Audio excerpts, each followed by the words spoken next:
And so then the question is, then how do you become supernatural? Well, you have to first start doing what feels unnatural. That means when everybody else is in fear, that's when you show courage.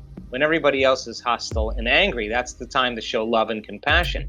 When everybody else is in lack and poverty, that's the time to give. And I think that gives people permission to do the same because of mirror neurons. We want to emulate that behavior, and it counts the most in those moments. It doesn't count when everything is comfortable and okay. It counts the most when you should be doing something else. And if you're able to go against those years, thousands of years of genetic programming hardwired into our survival centers, all of a sudden other people will begin to do the same. And you can create a field that is very dissonant, very incoherent, static, that's not a clear signal. So the effects that you produce in sending that information have less effects on the nature of reality than when your brain and heart are coherent. So when your brain is coherent, all the compartments that usually are subdivided are resonating in some type of harmony and some type of order. When your heart is coherent, the rhythm of the heart is producing that measurable field. So in order for you to affect matter, you have to combine a clear intention, a coherent brain, with an elevated emotion, heart-centered feeling. This is the center of oneness. This is the center of wholeness. This is where our divinity starts. This is the union of polarity, the union of opposites. This is where it all comes together. And when you get it, and when you get that energy right here, it happens, and we've measured this. Once it's here, it's going to go all the way to the brain. It's going to act as an amplifier to amplify the brain.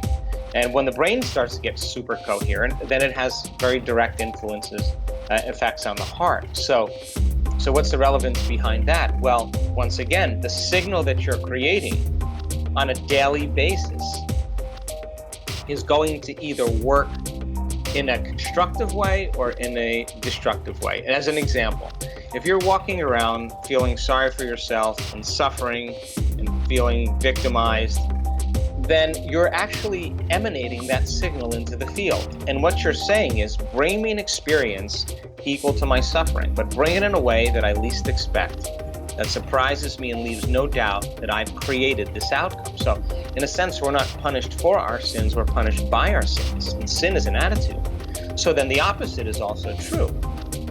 When you teach people how to connect to the energy of a future dream and be defined by a vision of the future instead of the memories of the past, to believe in their future more than they believe in their past, to fall in love with their future more than they fall in love with their past, and be able to combine that clear intention of that future and begin to feel the emotions of that future before it's made manifest. They're broadcasting a whole new signature into the field. Now, the beauty behind that is that the longer you're conscious of that energy, the more you're drawing that future to you, which also means then the moment you get in your car and start getting angry and getting frustrated because you're in traffic, now you just disconnected from the energy of your future, and now you're back to the energy of your past. And those survival emotions exert less effects on the nature of reality. So now you feel like matter trying to change matter. You're separate, and so you force it, you control it, you try harder, you wish, you pray, you hope. I mean, hope is a beggar. We do everything, compete to try to manipulate and make it happen because we have limited resources then.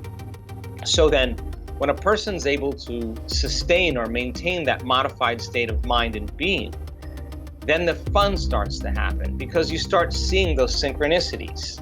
You start seeing those coincidences, those opportunities, those unknowns, those things start falling out of nowhere because you are connected to that field of information. And not only are you connected to it, but you're also beginning to influence it. So then more and more people are creating now, and less people are experiencing the state of being called being a victim. So then if you're a victim, then you would say, I was angry because of traffic. Well, then I would say to you, well, you mean your outer world was controlling how you think and feel. Some circumstance, some person, something in your outer world is actually controlling your feelings and thoughts. That means you're a victim to those circumstances. But when you change the way you think and feel, and it starts to produce effects in your outer world, now you start to realize you're the creator of your life. And the moment you start seeing feedback in your life, you're going to pay attention to what you did and you're going to do it again. And now you're going to believe now you're more of the creator of your life and less of the victim of your life. Thank you. So let's go to, how do we start to change the way we think and feel to put ourselves more in the creator role rather than the victim role? Well, this is the beauty behind, as you said earlier, living in this day and age. I mean, more and more people are waking up. I mean, more and more people are really beginning to realize that nobody is so special to be excluded from this phenomenon. And we all have the same biology. We come with all the neurological and biological machinery to do this. And we all have done it. We've all said, what would it be like to have my own show? What would it be like to be wealthy, to be healthy, to be free, to be in a new relationship, to have a family, to have a mystical experience? And the moment we ask that question, we turn on the creative center in our brain, the frontal lobe. That's the boss, that's the CEO, that's the symphony leader. And it has connections to the entire brain. And one thing it wants to do is answer the question. So what does it do? It looks out into the landscape of the brain and see what's stored in there. Things we've learned intellectually and things we've experienced that's related to the question. And it begins to activate those circuits. The frontal lobe calls them up. And then those circuits start to fire in tandem. And when they start to resonate and fire in tandem, we get a picture in our mind. That's called intention. We're selecting a new potential in the quantum field. Now, the passionate person who's fully engaged in looking at that future, observing that future, the thought in their mind literally becomes the experience. Now, the end product of an experience is called an emotion. And all of a sudden, the person starts to feel the emotion of the event before it's made manifest. And now, how you think and how you feel creates your state of being. So in a sense, they're changing their state of being. Now, the stronger the emotion that they feel, the more altered they are inside of them, the more they'll pay attention to the picture in their mind. And now they're creating a long-term memory. In other words, they're remembering their future. Now, you can't just do that once and then get up and expect your bank account to be filled. That's not how it works. Or you to be selected to go to the moon. That's not how it works.